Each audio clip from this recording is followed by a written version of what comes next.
Breaking news में बड़ी खबर सामने आ रही है। स्वतंत्रता दिवस के अवसर पर भी तेजस्वी यादव तुष्टीकरण की राजनीति कर रहे हैं। यहां तक कि सुप्रीम कोर्ट कह चुका है कि एसआईआर की प्रक्रिया वोटर फ्रेंडली है, लेकिन फिर भी तेजस्वी यादव इस पर सवाल उठाने से बाज नहीं आ रहे हैं और एक बार फिर उन्होंने बयान दिया है और कहा है कि जब बिहार में वोट कट रहे हैं जिंदा लोगों के, तो वो तिरंगा कैसे फहराएंगे। इस मामले में ज्यादा अपडेट के लिए मेरे साथ मेरे सहयोगी नवेंदु जी मौजूद है। सर, क्या कुछ हो रहा है बिहार में? एक बार फिर तेजस्वी का बयान सामने आया है और एसआईआर को घेरा है उन्होंने।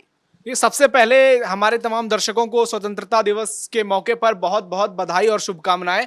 और हम तेजस्वी यादव को स्पेशली बोलते हैं हैप्पी इंडिपेंडेंस डे।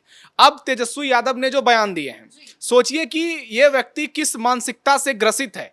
इनका पूरा गैंग उसी तरीके का है। राहुल गांधी हो, अखिलेश यादव हो, या फिर जो पूरा गैंग ममता बनर्जी से लेकर स्टालिन हो, उद्धव ठाकरे हो, सब लोग एक जैसे हैं। ये लोग बार बार ये साबित कर देते हैं कि इनके लिए पॉलिटिक्स पहले है, देश बाद में है। एक और राहुल गांधी जो हैं वो स्वतंत्रता दिवस के कार्यक्रम में नहीं पहुंचते हैं, पूरा परिवार गायब नजर आता है लाल किले से। दूसरी ओर तेजस्वी यादव बिहार में कह रहे हैं कि मैं कैसे स्वतंत्रता दिवस मनाऊं जब हमारे लोगों के नाम काटे जा रहे हैं। किसके नाम काटे जा रहे हैं भाई? आपके परिवार में से किसी का नाम कटा है क्या? सुप्रीम कोर्ट ने एसआईआर पर साफ साफ और सख्त टिप्पणी कर दी है कि एसआईआर जो है वोटर फ्रेंडली है और चुनाव आयोग बिल्कुल सही काम कर रहा है। लेकिन इसके बावजूद तेजस्वी यादव बात मानने को तैयार नहीं है, जो बता रहा है कि ये लोग देश विरोधी भी हैं, संविधान विरोधी भी हैं, क्योंकि ये सीधे सीधे सुप्रीम कोर्ट को चुनौती दे रहे हैं। ये देश की संवैधानिक संस्था को कुछ भी नहीं समझ रहे हैं। ना चुनाव आयोग को कुछ समझते हैं, ना सुप्रीम कोर्ट को कुछ समझते हैं, और सरकार को तो ये लोग कुछ समझते ही नहीं है। आजादी का मौका है, पूरा देश जश्न में डूबा हुआ है, और ये लोग आज भी तुष्टीकरण की सियासत कर रहे हैं। आप सोचिए कि इनकी सोच क्या है। ये 10-20% वोट के चक्कर में पूरे देश की जो बड़ी आबादी है उसको नाराज कर रहे हैं। उसको बार बार ये बात बता रहे हैं कि हमारी जो पॉलिटिक्स है वो सिर्फ और सिर्फ एक धर्म के लोगों के लिए है। हम जो है सिर्फ तुष्टीकरण के लिए बने हुए हैं। जो सियासत लालू यादव करते आए थे, तेजस्वी यादव जो है वो लालू से भी 2 कदम आगे बढ़ते हुए नजर आ रहे हैं।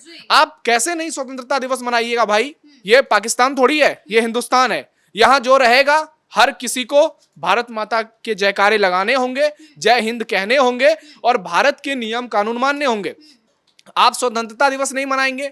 ये तो मतलब कितनी बड़ी बात है। और इनके समर्थन में जो ये गिद्धा मीडिया का पूरा गैंग एक्टिव रहता है, ये उनको भी एक बड़ा झटका है कि ये लोग जो सुबह से लेकर शाम तक तेजस्वी और राहुल गांधी की चमचागिरी में पैरवी करते रहते हैं। ये कितनी बड़ी बात है कि देश का एक नेता जो डिप्टी सीएम के पद पर रह चुका हो, जो वर्तमान में विधायक हो, जिसकी माता, जिनके पिता मुख्यमंत्री रह चुके हों, पूरा परिवार पॉलिटिक्स में डूबा है, बहन सांसद हैं, मामा पहले विधायक रह चुके हैं, वो व्यक्ति कह रहा है कि मैं स्वतंत्रता दिवस नहीं मनाऊंगा। आप देखिए कि तेजस्वी यादव कितने ज्यादा हतोत्साहित हैं। तेजस्वी यादव को डर लग रहा है कि वो बिहार चुनाव हार रहे हैं, और चुनाव में हार के डर से ये व्यक्ति पहले तो कहते हैं कि मैं चुनाव का बाइकआउट करूंगा, और अब इन्होंने इंडिपेंडेंस डे का बाइकआउट कर दिया है। ये बयान बता रहे हैं कि तेजस्वी यादव जो है उनके लिए स्वतंत्रता दिवस बाद में आता है, उनके लिए घुसपैठिए पहले हैं। हाँ, अवैध घुसपैठियों की बात करें तो चुनाव आयोग बार बार ये साफ कह चुका है कि पारदर्शिता लाने के लिए एसआईआर की प्रक्रिया जो है की जा रही है, लेकिन फिर भी तेजस्वी यादव बयान कर रहे हैं। और अब तो वोट अधिकार यात्रा जो है 17 अगस्त को निकलने जा रही है, राहुल गांधी भी उसमें शामिल होंगे। तो एक तरफ तो ये तिरंगा फहराने के लिए मना कर रहे हैं, ऊपर से दूसरी तरफ वोट अधिकार यात्रा की बात कर रहे हैं। देखिए, जब क्लासरूम की बात होती है, स्कूल की बात होती है, तो एक क्लासरूम में बहुत सारे बच्चे होते हैं।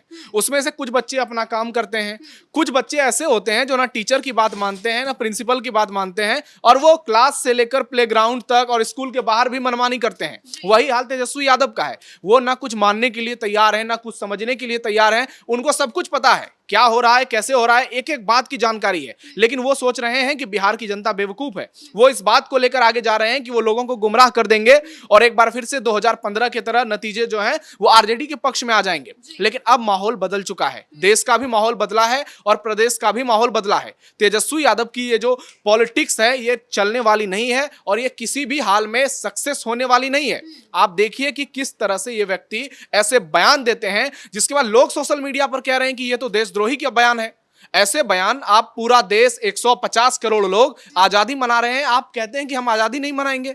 हमारे लोगों के नाम काटे जा रहे हैं, तो नाम तो कटेंगे ही। चुनाव आयोग ने सुप्रीम कोर्ट में साफ साफ बताया है कि 65 लाख जिन लोगों के नाम काटे गए हैं उसमें से लोग इतने मरे हुए हैं, इतने लोग जो हैं वो दूसरे जगह पर चले गए हैं, इतने लोगों के नाम दो दो जगह वोटर लिस्ट में है। तो सुप्रीम कोर्ट ने कल साफ साफ कह दिया कि जिन लोगों के नाम कटे हैं आप उनका भी लिस्ट सार्वजनिक करिए। यहाँ तक कि जीतन राम मांझी ने तो ये भी कह दिया था कि मरे हुए लोगों को बुलाओगे क्या ऊपर से वोट देने के लिए? इनका बस चले तो ये पिछले जन्म के लोगों को भी बुला दें। इन लोगों को सत्ता के लिए ये कुछ भी कर सकते हैं, और स्वतंत्रता दिवस के मौके पर जब ये लोग ऐसी बयानबाजी कर सकते हैं तो आप सोचिए कि इनका मकसद क्या है। चुनाव सिर पर है, आप लोगों के पास जाइए, आप अपना विजन बताइए, अपना रोड मैप का जिक्र करिए, लोगों को बताइए कि आपका मुद्दा क्या है। आप पिछले 2 महीने से सिर्फ 2 बातों का जिक्र कर रहे हैं, एक वक्फ और एक एसआईआर। दूसरी ओर नीतीश कुमार और एनडीए सरकार देखिए किस तरह से ताबड़तोड़ फैसले ले रही है। नीतीश कुमार जो है वो एक के बाद एक बड़े फैसले लेकर बिहार की जनता को संदेश दे रहे हैं कि नीतीश सरकार जो है, एनडीए सरकार जो है वो बिहार के हित में काम कर रही है। दूसरी ओर तेजस्वी यादव इन मुद्दों में उलझे हुए हैं। तो ऐसे में जो सियासी एक्सपर्ट्स हैं उनका कहना है कि तेजस्वी यादव जो है वो वक्फ और एसआईआर का रोना जो है वो रोते रह जाएंगे, और दूसरी ओर एनडीए जो है वो आगे कमाल कर देगी।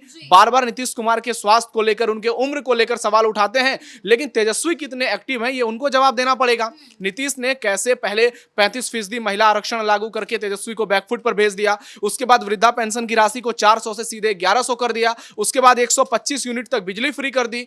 सीतामढ़ी के पुनौरा धाम में 900 करोड़ रुपए से माता सीता का भव्य मंदिर बन रहा है। उसके बाद सीएम योगी ने एक के बाद एक इतने बड़े बड़े फैसले लिए हैं कि तेजस्वी यादव के पास इन फैसलों का कोई जवाब ही नहीं है। तो वो जो है लोगों को गुमराह करने के लिए ऐसी बातें कर रहे हैं। चुनाव आयोग कई बार नोटिस भेज चुका है एसआईआर पर, 2 एपिक नंबर, उसमें भी एक पूरी तरह से फर्जी। उस पर तेजस्वी यादव जवाब नहीं दे पा रहे हैं। इनकी पार्टी चुप है, लेकिन इनके पास क्या मुद्दा है? डिप्टी सीएम विजय सिन्हा के पास तो आईडी कार्ड है, जबकि विजय सिन्हा कई बार इस बात का जिक्र कर चुके हैं, प्रूफ के साथ एक्सप्लेन कर चुके हैं। फिर ये मुजफ्फरपुर की मेयर को लेकर बात करते हैं, फिर ये वीणा देवी को लेकर बात करते हैं, लेकिन अपना जो जवाब देना चाहिए वो जवाब नहीं दे रहे हैं, क्योंकि इनके पास जवाब ही नहीं है। ये जवाब क्या देंगे? और अब बिहार की जनता इनको समझ चुकी है बहुत अच्छे तरीके से। और आज जो हुआ है, स्वतंत्रता दिवस मनाने से जो इन्होंने इनकार किया है, इस बात का भी मैसेज जो है वो एक एक बिहारियों तक पहुंचेगा। और चुनाव सिर पर है, इसका बहुत बड़ा असर चुनाव में होगा। जब बीजेपी, जेडीयू, पूरा एनडीए प्रचार प्रसार करेगा तो इस मुद्दे को उठाया जाएगा, और वहां पर तेजस्वी यादव के लिए जवाब देना मुश्किल ही नहीं, नामुमकिन हो जाएगा। तेजस्वी यादव जहां एक और जनता के सामने उन्हें एजेंडा पेश करना चाहिए, वहां वो वोट अधिकार यात्रा को लेकर जा रहे हैं। लेकिन उसमें भी क्या सामने आ रहा है? क्रेडिट कार्ड जो ये लोग खेल रहे हैं, राहुल गांधी और तेजस्वी यादव दोनों ही क्रेडिट पॉलिटिक्स करने जा रहे हैं। और लगता है कि अब जब यह यात्रा होगी तो इन दोनों के बीच में खींचातानी देखने को मिल सकती है। इन दोनों के बीच में हमेशा से खींचतान रही है, यह सिर्फ देखने को नहीं मिलता है, क्योंकि ये लोग किसी तरह से जनता के सामने सियासी ड्रामा करके एक संदेश देना चाहते हैं कि हमारे बीच सब कुछ ठीक है। अगर सब कुछ ठीक है तो भाई अभी तक सीट बंटवारा क्यों नहीं कर पाए हैं? पद यात्रा राहुल गांधी की जो होने वाली है, यही नहीं तय हो पा रहा है कि ये पद यात्रा किसकी है। आरजेडी की है, कांग्रेस की है, इंडी गठबंधन की है, सब अलग अलग दावे कर रहे हैं। कोई कह रहा है कि इस यात्रा में प्रियंका गांधी शामिल होंगे, मल्लिकार्जुन खड़गे शामिल होंगे, कोई आरजेडी के समर्थक कह रहे हैं हम भी इसमें जोर शोर से हिस्सा लेंगे। तो अभी तक ये क्लियर ही नहीं हो पाया है कि यह पद यात्रा आखिरकार इंडी गठबंधन में किस पार्टी का है।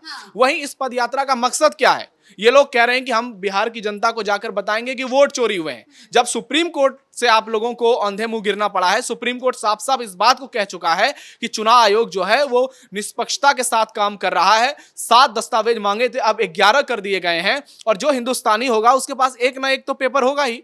लोग कहीं कोई विरोध नहीं कर रहे हैं, बिहार में सब कुछ बहुत बढ़िया है।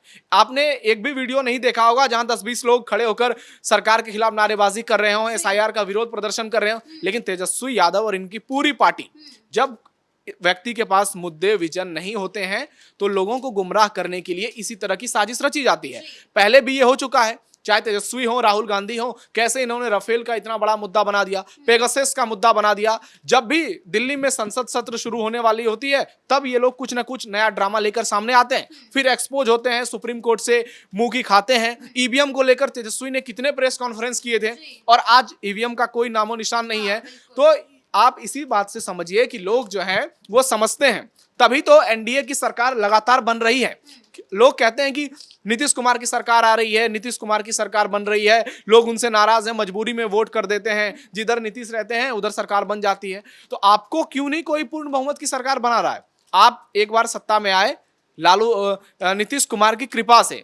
आप 2015 में अगर 78 सीट जीत पाए तो वो सिर्फ और सिर्फ नीतीश कुमार की वजह से, नहीं तो वही 5 साल पहले की बात करें 2010 में आरजेडी 20-22 सीटों पर सिमट गई थी। और अगर नीतीश कुमार ने आरजेडी को एक संजीवनी नहीं दी होती तो आज ये पार्टी, इसका नामो निशान बिहार में नहीं होता और तेजस्वी और तेज प्रताप का नाम भी लोगों को मालूम नहीं पड़ता। लेकिन नीतीश कुमार ने इनकी पार्टी को जिंदा किया, इनकी पॉलिटिक्स को आगे बढ़ाया और आज भी नीतीश अपने दाव से बता रहे हैं कि आरजेडी जो है वो पूरी तरह से जनता विरोधी पार्टी है, वो सुरक्षा विरोधी पार्टी है, वो कानून विरोधी पार्टी है। और इसी बात का जिक्र पीएम मोदी भी करते हैं। कुछ दिनों में पीएम मोदी का फिर से बिहार दौरा होने वाला है। तो पूरा जो समीकरण बन रहा है वो महागठबंधन के खिलाफ बनता हुआ जा रहा है और नीतीश के ताबड़तोड़ फैसले और तेजस्वी यादव के जो ये रवैये हैं ये बता रहे हैं कि बिहार में टक्कर जो है अब उसमें एनडीए धीरे धीरे आगे होता जा रहा है और तेजस्वी यादव जो है इस रेस में ना सिर्फ पीछे हो रहे हैं बल्कि बतौर मुख्यमंत्री उनकी लोकप्रियता भी धीरे धीरे घटते जा रही है और उनको टक्कर अब प्रशांत किशोर देने लगे हैं। जी, बहुत बहुत धन्यवाद आपके इन तमाम जानकारियों के लिए। तो जिस तरीके से तेजस्वी यादव बार बार एसआईआर के मुद्दे को उछाल रहे हैं, यहाँ तक कि ये भी कह दिया है कि तिरंगा नहीं फहराएंगे क्योंकि घुसपैठियों के वोट जो है कट रहे हैं। उनका सीधा सीधा कहना है कि वोट अधिकार यात्रा हम निकालेंगे और जनता के बीच में जाएंगे वोटों के लिए कहने के लिए। और यहाँ तक कि नीतीश कुमार का कहना है कि ये सिर्फ भ्रम फैलाने का काम है। नीतीश सरकार कह रही है कि तेजस्वी सिर्फ भ्रम फैलाना चाह रहे। तो आगे चलकर क्या कुछ होता है इस पर हमारी नजर जो है बनी रहेगी। ब्रेकिंग न्यूज में फिलहाल इतना ही। कैमरा पर्सन अशोक के साथ मैं शिवानी अतुड़ी, कैपिटल टीवी बिहार।